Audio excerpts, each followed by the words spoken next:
Hello friends, this is केवल Shah here from एफ्लियो group. इस video में हम सुप्रीम कोर्ट का जो रीसेंट जजमेंट आया था pre import condition under advance authorisation scheme, उसके ऊपर हम डिस्कस करने वाले हैं और हम ये देखेंगे कि एक्सपोर्टर्स के पास अब क्या पॉसिबल ऑप्शंस बचते हैं और अब उन्हें आगे क्या करना चाहिए।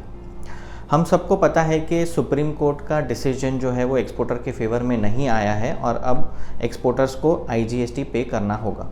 लेकिन इस डिसीजन में कुछ पॉजिटिव पॉइंट्स भी हैं जो हम डिस्कस करेंगे और अगर इस डिसीजन को चैलेंज भी करते हैं तो भी अब ये एक्सपोर्टर्स के फेवर में आएगा, इसके चांसेस बहुत कम हैं।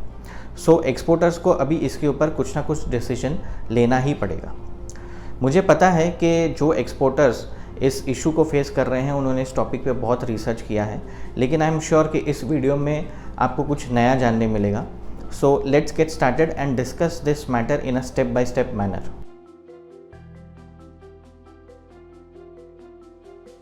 सबसे पहला प्रॉब्लम ये है कि प्री इंपोर्ट कंडीशन की डेफिनेशन क्लियर नहीं है। आइडियली प्री इंपोर्ट कंडीशन सिर्फ उन्हीं इंपोर्ट्स के लिए लागू होना चाहिए जो 13 अक्टूबर 2017 से 10 जनवरी 2019 के बीच में फॉल होते हो और जिनमें IGST का एग्जेम्पशन लिया गया हो। लेकिन कुछ अथॉरिटीज़ का ये मानना है कि प्री इंपोर्ट कंडीशन उन सारे लाइसेंसेस के लिए लागू होगा जो इस पीरियड के बीच में इशू हुए हैं। इस पॉइंट की वजह से काफ़ी सारे लाइसेंसेस के EODCs अटके हुए हैं। सो गवर्नमेंट को सबसे पहले ये पॉइंट क्लैरिफाई करना चाहिए और इसके बाद ही ये पता चल पाएगा कि कितने बिल ऑफ एंट्रीज पे IGST पे करना है।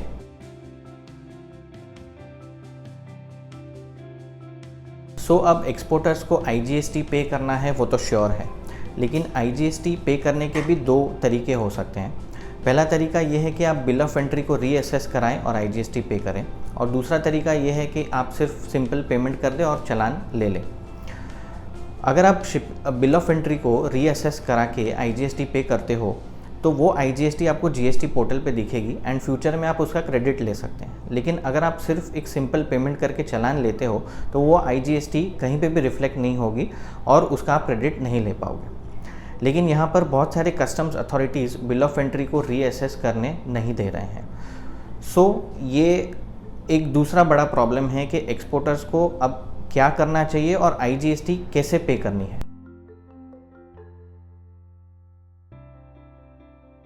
ऑनरेबल सुप्रीम कोर्ट ने अपने जजमेंट में IGST पे करने बोला है, लेकिन साथ में ये भी कहा है कि रेस्पोंडेंट्स इसका रिफंड या इनपुट टैक्स क्रेडिट ले सकते हैं on a case to case basis, और इस रिफंड को अप्रूव करने की अथॉरिटी होगी जुरिस्डिक्शनल कमिश्नर के हाथों में।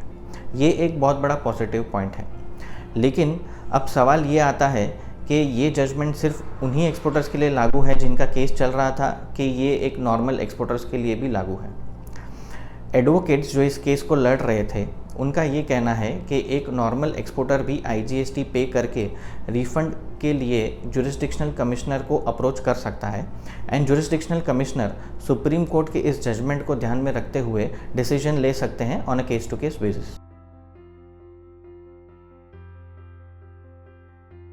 पेमेंट ऑफ इंटरेस्ट ये एक बड़ा हेडेक है for exporters and in many cases interest portion ही करोड़ों में जा रहा है। सो ये एक्सपोर्टर्स के लिए एक ह्यूज लॉस हो सकता है।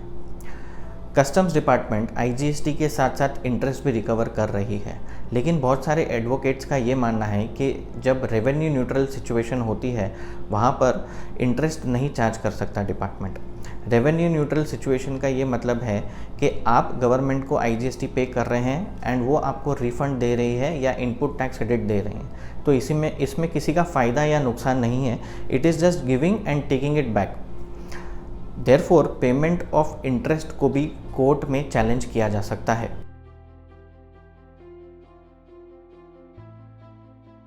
सबसे पहले एक्सपोर्टर्स को एडवांस ऑथराइजेशन के अंडर जो क्लबिंग प्रोविज़न है इसको यूज़ करके चेक करना चाहिए कि वेदर वो प्री इंपोर्ट कंडीशन सेटिस्फाई कर पा रहे हैं या नहीं, जिससे कि उनकी लाइबिलिटी थोड़ी बहुत कम हो जाएगी। ऐसा पॉलिसी में कहीं पर भी नहीं लिखा हुआ है कि प्री इंपोर्ट केसेस में क्लबिंग नहीं हो सकता है। सुप्रीम कोर्ट ने अपने जजमेंट में अथॉरिटीज़ को एक रेलेवेंट सर्कुलर इशू करने को बोला है जिसमें रिफ़ंड या इनपुट टैक्स क्रेडिट के सारे पॉइंट्स वो क्लियर करेंगे। सो एक्सपोर्टर्स को IGST तो पे करना ही है, लेकिन हम अपने व्यूअर्स को ये सजेस्ट करेंगे कि आप इस सर्कुलर के आने के बाद IGST पे करिए, जिससे कि आपको रिफंड या ITC क्लेम करने में फ्यूचर में प्रॉब्लम ना हो। Thanks for watching the video. Afleo group DGFT, customs and freight forwarding के मैटर्स में लास्ट 10+ ईयर्स से we are experts in this. So आपको कोई भी डाउट्स हो तो कमेंट सेक्शन में लिखिए और get in touch with us and our team would be happy to help you. Finally I would request कि ये वीडियो आप रेलेवेंट व्हाट्सएप ग्रुप्स में मैक्सिमम शेयर कीजिए। Thanks a lot.